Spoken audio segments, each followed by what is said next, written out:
And good evening. It's January 11th, 2024. This is our first Sons of the Father for the new year. And we're still continuing our discussions on The Chosen, created by Jenkins. Tonight, we're going to be completing our exploration of Season 3, Episode 6, Intensity. And this is our Part 3.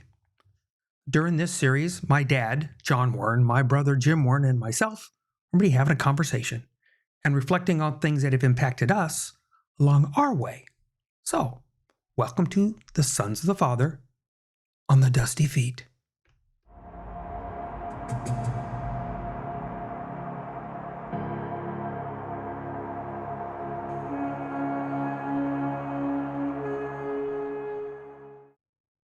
And before we forget, if you find these kind of podcasts useful, then click the subscribe button.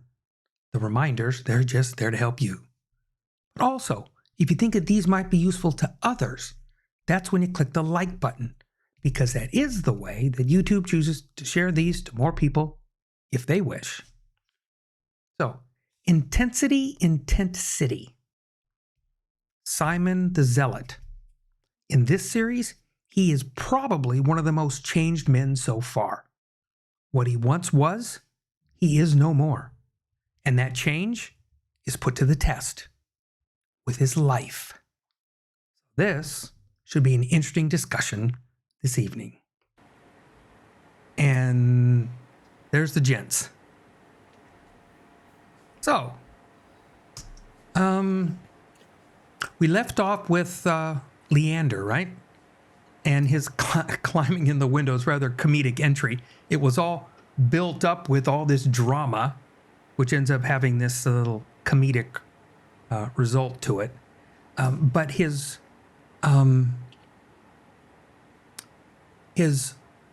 request and his urgency was really quite serious, yeah? Because he wanted them to come back. So how did that hit you? Because that's Syria. That's not in the land, which from Jesus's point is his target. And for Jesus himself, that was his target. He had very little interaction outside of that people group. Intentional, mind you. But they had that. So, Dad, how did that, what you wanted to bring up some points with? Well,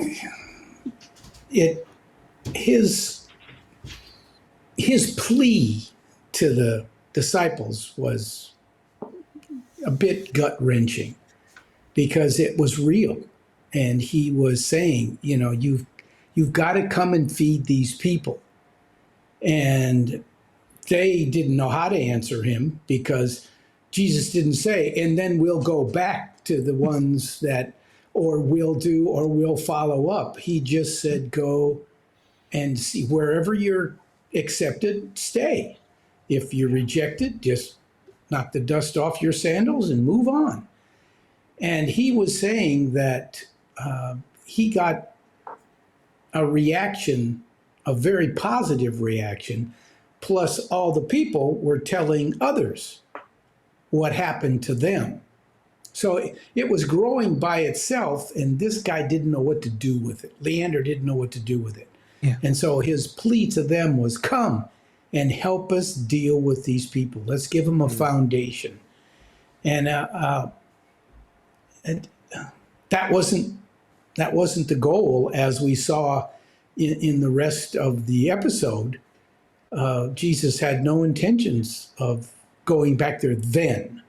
Right. He did, of course, go in the future. So I thought it was interesting, but only in retrospect. If I had been there, it would have been very different than looking back and knowing what the plan was. So, I mean, there was so much to this episode. There was so much with Simon the Zealot and what went on in his life, and Simon Peter was still just crazy with what's the matter with what's the matter with my wife? And there's so much of that going on in the episode that was, to me, was very interesting. So what do you guys think? it was funny listening to him because, and Dad, you would remember this from when we did some of our outreach stuff to Africa. You know, it's like you go and do a work there, and the first question is, when are you coming back? When are you coming back? You know, Yeah. and they want you to come back more and more and more. And, you know, part of it's like, you know, I already did my stuff. What else am I going to do? And so there's always more. There's always more.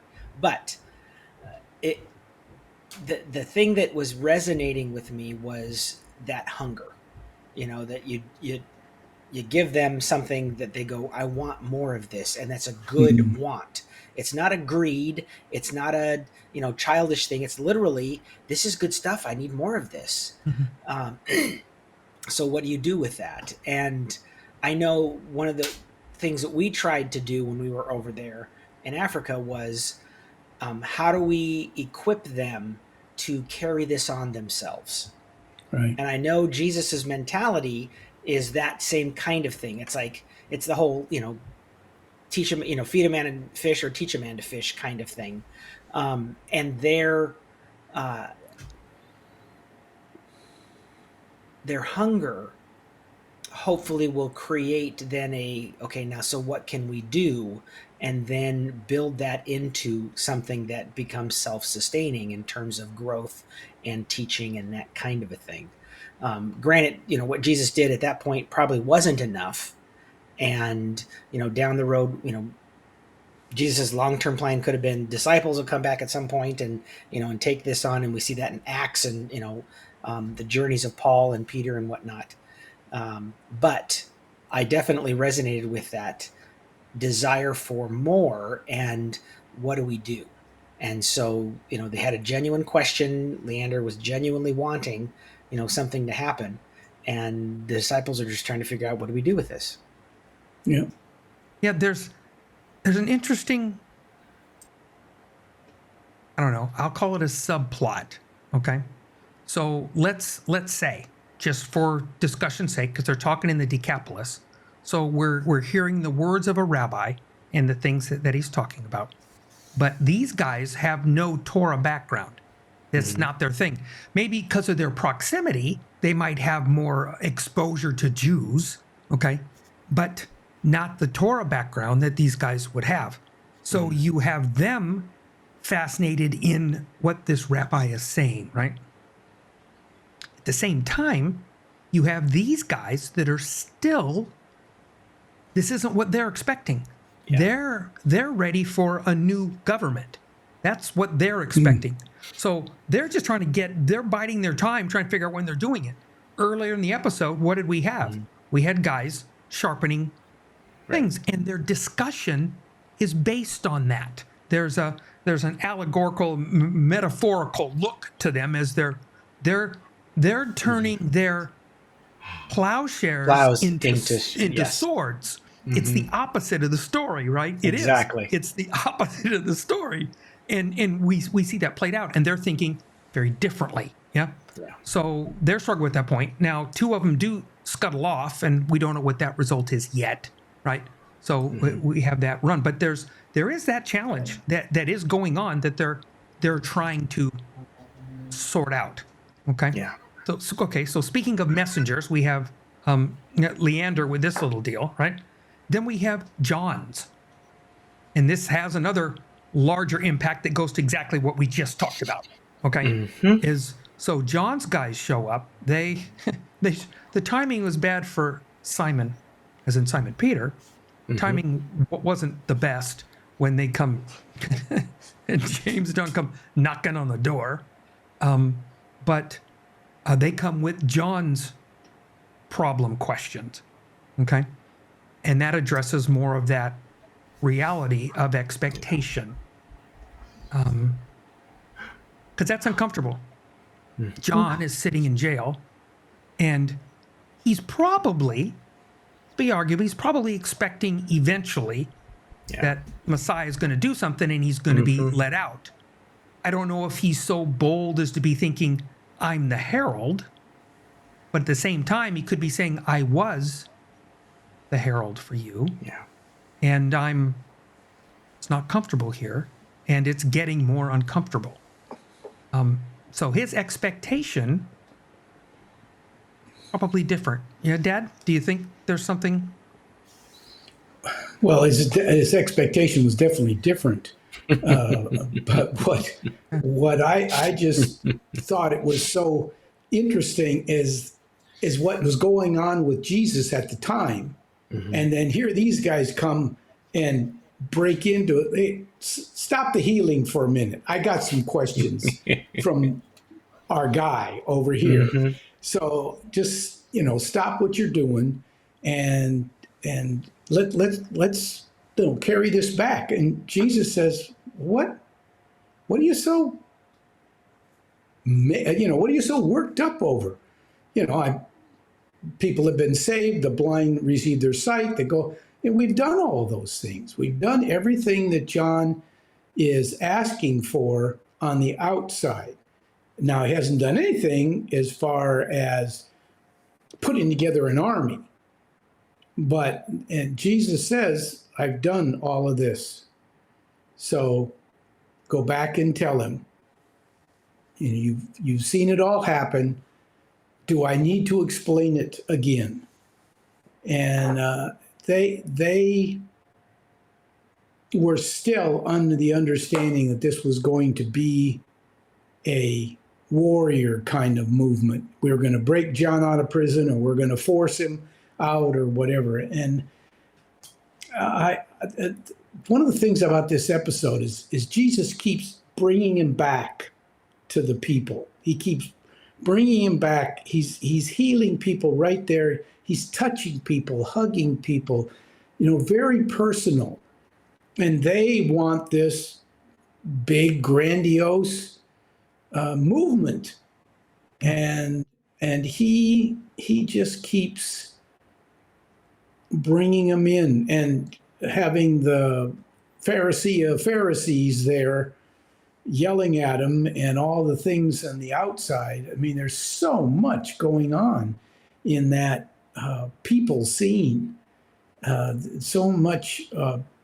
Simon and the 3 or 4 guys that were after him were there, and they're watching all of this. There's so many things going on in these episodes that I feel like is going to spin out into episodes to come, because he's just setting the scene for so many different things that happen in his life on his way to the cross. And I was. I loved it, and it spoke to me in my own life. What am I missing in my life? Who has he got out there for me to touch or to reach out to? And it brings it in. Well, we'll get into what Simon the Zealot was dealing with. We'll talk some about that. But there was so many in there that you could take from there and put into our lives today. And what are we doing to reach out?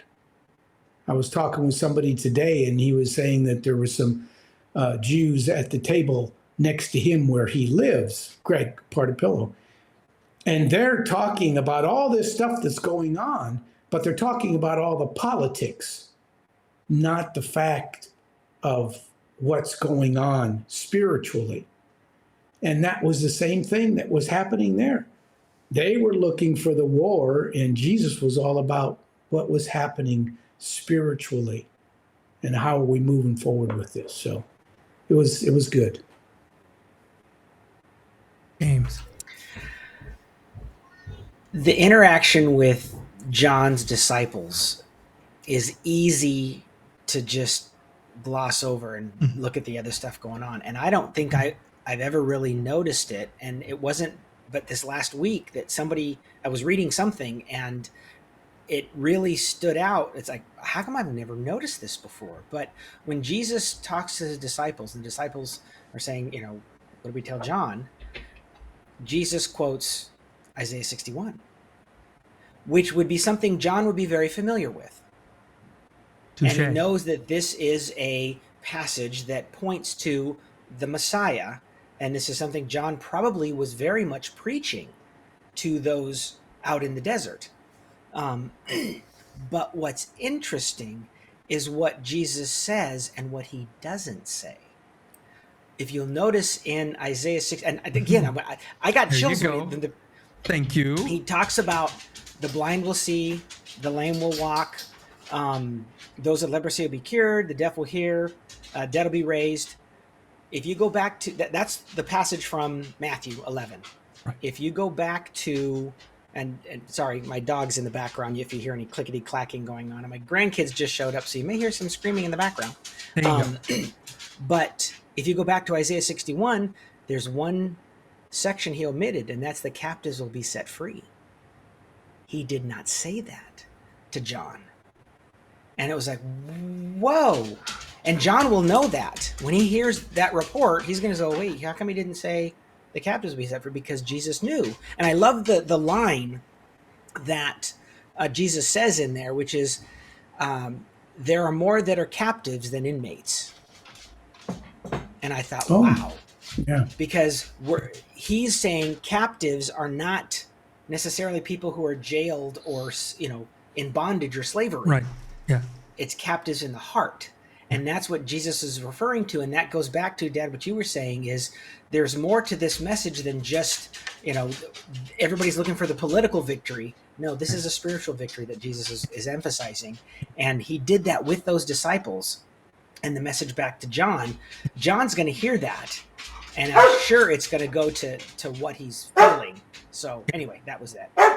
No, and it's a good, you bring up a very good point. And so when this passage is being written and the story is being told to the original audience and there's quotations going on, they're all hearing that. In other words, they get told this regularly. This is an annual thing going through Torah, going through the half Torah, going through the deal. So they've been aware of these setups. So they listening to the story beyond.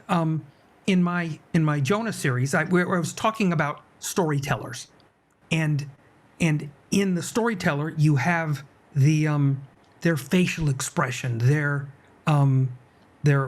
vocal tones, right, and the words that they speak or don't speak in this case. So that's going out, and it should catch us. But you're right, James. Most of the time, our traditional churchy lives, we cut it off and go, oh, what a great saying. And you go, and rather than asking the question, why is this missing? Yes, he mentions that in the episode, more captives in this. That's not really the text. He kind of throws that in there. I'll bite, okay? But the key element is what's not there. And so when he goes back to tell them, so what did Jesus say? Tell them what I've told you and all that you've seen and heard, right? So in other words, listen to what I just said, take that back to him, but also tell him the rest of the story. In other words, they just walked in on everything else. He's going to have to sort that out for himself. Because we don't get that story with John. We don't get to hear final words, final speech. Those are elements that are lost. The only thing we get is this, telling this is the last, scripturally, this is the last official message he gets from Jesus. Mm-hmm. The last thing he hears. And yet, arguably one of the most important that he gets. And we are the fly on the wall, the listening in the room. There's conversations between them for him. We're the ones that are grasping from that, which I like. Okay. Barnaby and Shula. Their little healing moment. Thought that was great. I thought that was cute. I thought there's a lot of element to that. I liked the element of surprise. Dad, how did you take that? There was a lot to be said for who I'm bringing. Yeah. Well, I thought it was interesting that he was all about his friend. He wanted his friend healed. He wasn't even concerned about himself and Barnaby. And I thought that was just amazing. When we were distributing wheelchairs in China, and this one father carried his son for 3 days to get a wheelchair, and he never it was all about his son and the freedom that was all about her, and things like that don't happen very often. It's usually about me. I don't go in there and say, I have my friend here that needs something. My thing to God when I'm praying is, I need, and I thought that was cool that he said that and healed her, and I thought what she said was very deep and insightful on all. And then his little dance afterwards when he found out he got healed. And it's so much that what God gives us is far beyond what we're asking for or what we need if we really look at it.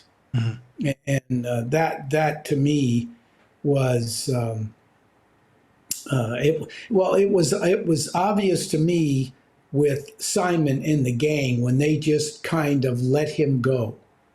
They just said to him that we're gonna, you say that we don't know where you went because they didn't ask him where he was going, and it's alive today, as I mentioned to you guys last week, and our trips to Guatemala. The guy that was running the gangs there, and he was in ministry. And the only way you can get out alive when you quit a gang is if you become a Christian. This is in Guatemala. I've been told by a friend of mine here, he's a California friend, that's the way it is too. If you want to get out of a gang and you become a Christian, and when he ran in anyway, it was okay. So it just. I try to take it and apply it to my life today. What they did then is still going on today. We're still seeing it happen today. And it's a beautiful, amazing thing. He never did heal Philip, but he healed Shula. And what's his name now? Yeah, Barnaby. And Barnaby. Barnaby. Yeah. Yes, it's a beautiful thing. Jimmy, how'd you take? I liked the little pause with Jesus when Barnaby's walking away with Shula, and he's got his cane, and he looks at the guys, and his back's to him, and he's like, wait for it, just wait for it. Wait for it, and then the stick falls, and then and it's a great little light, jovial moment because this episode is packed with some very deep stuff. So it was a nice, lighthearted moment.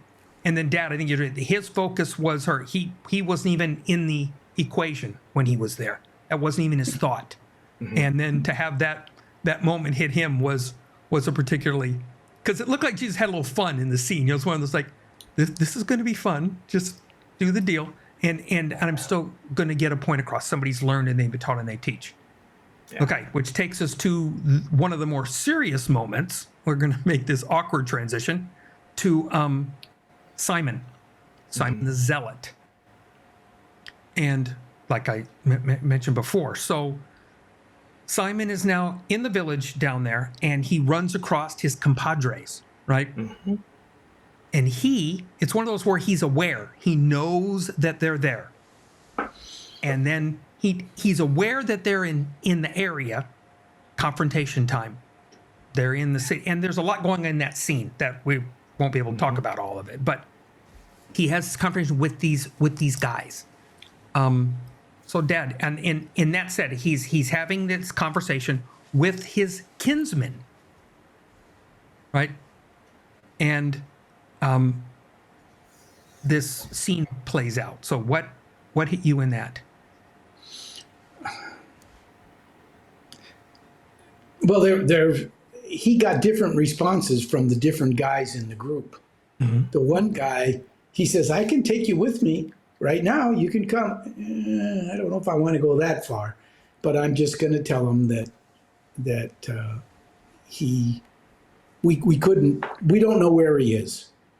And the other guys were ready to take him down. They were still, and that's the way the world is. Some will hear, you can plant the seed, some will grow, some won't. And the thing about Simon is he changed his tact to a peaceful one. He shows them when they first confront him, he shows them he doesn't have any knife anymore. He has no way to defend himself. If you kill me, kill me. Mm-hmm. And I think that has a lot to say to me in the way God says, do you really trust me? And that's what Simon had to do. He had to step out and say, this is what I believe, and this is what Jesus is telling me, and I'm not going to do the violence anymore. So that's what I got out of it. Jimbo?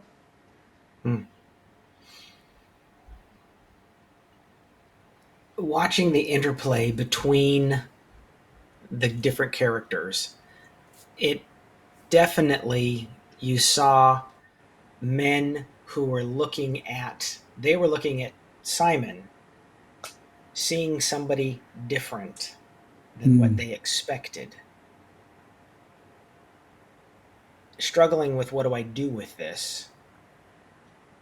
Even the guys who were a little more on the confrontational side, ready to go at him, when they saw their leader step back a step, they followed suit.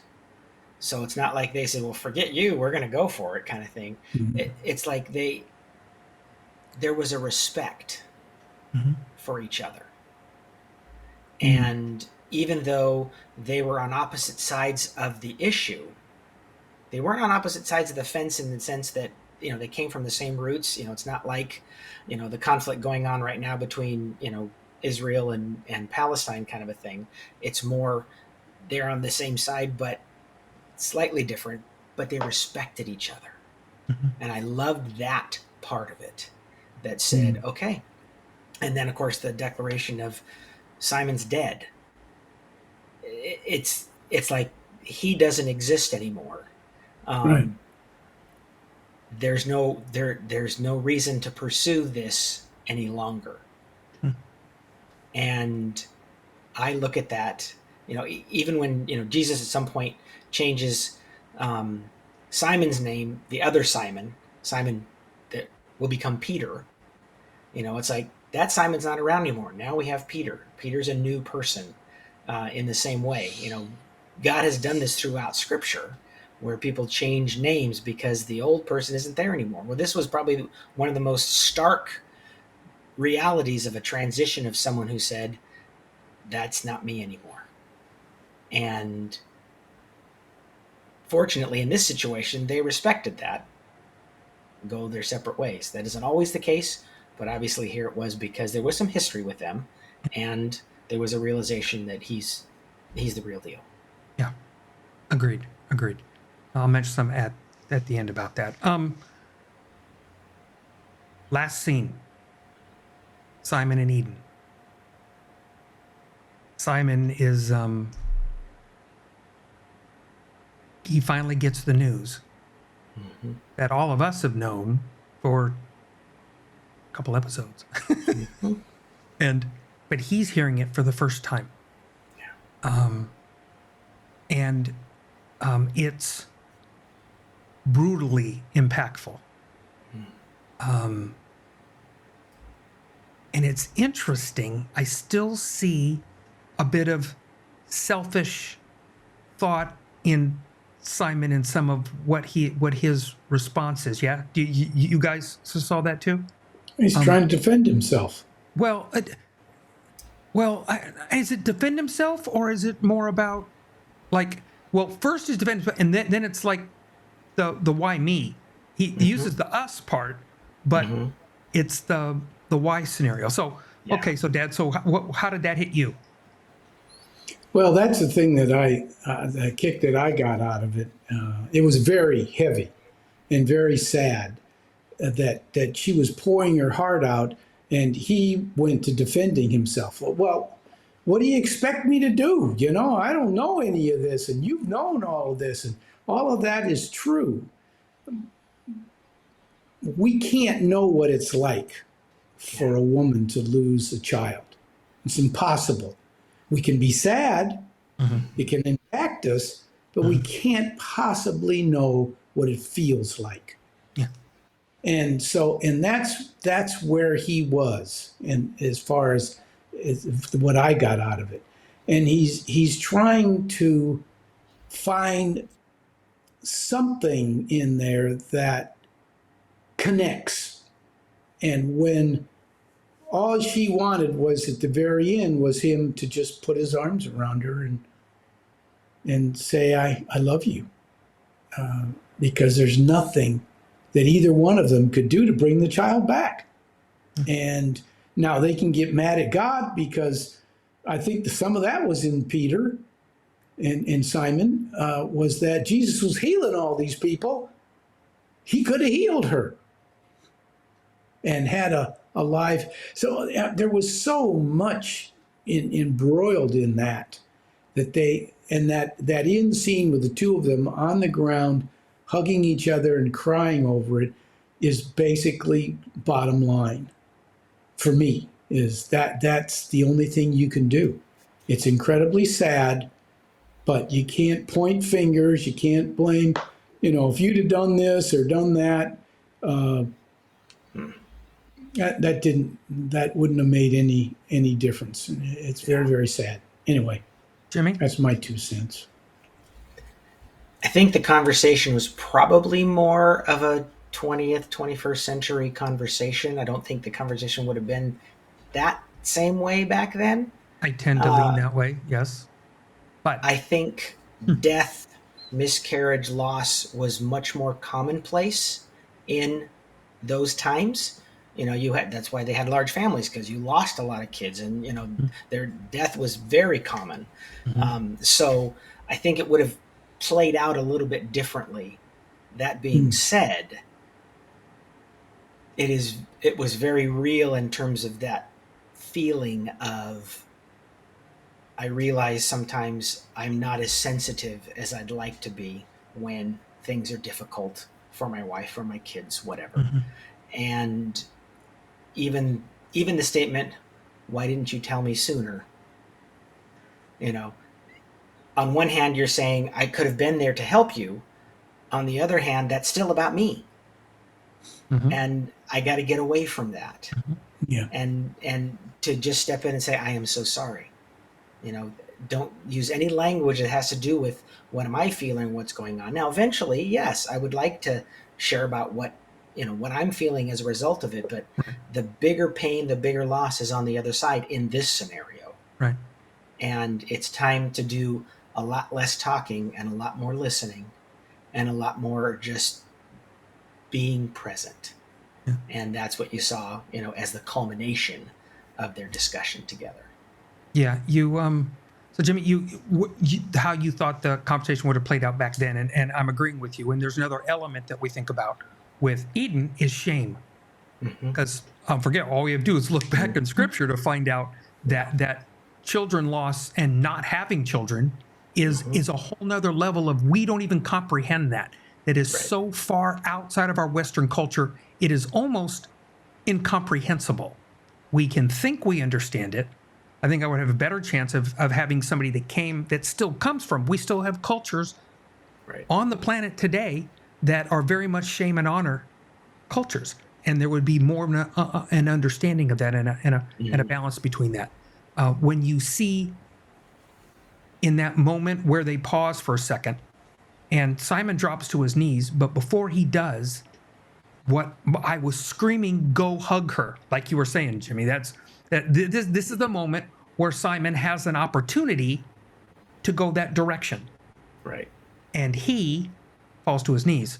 And then when she goes and hugs him, that's when he has his aha moment. Right. That's exactly the moment when he finally gets out of himself. That aha moment was, and look who's comforting me. Yeah. And then her heart bleeds, and that's when she gets to say, I just had longer to process. I've had more time with this. Right. Right. So that, but it gives you that little snippet where you're right. I think that's part of the point to that. Okay, so I want to wrap this up with this, and I want to take it again from what I said in the beginning. Okay, so I will say this again. Simon the Zealot in this series is probably the most changed man so far. Okay, what he once was, he is no more. The change is put to the test with his life, and we saw that. And it's capped by the words spoken to him by another. Simon Sicarius is dead. So maybe we should really ponder that, realizing that maybe the old us is dead. And are we still, like Simon, willing to live that way? I think that's one of the challenges. Good. So, thanks, guys, for being here tonight. It's our kickoff of the new year for our Sons of the Father. And thank you for with us tonight, folks, with Sons of the Father on the Dusty Feet.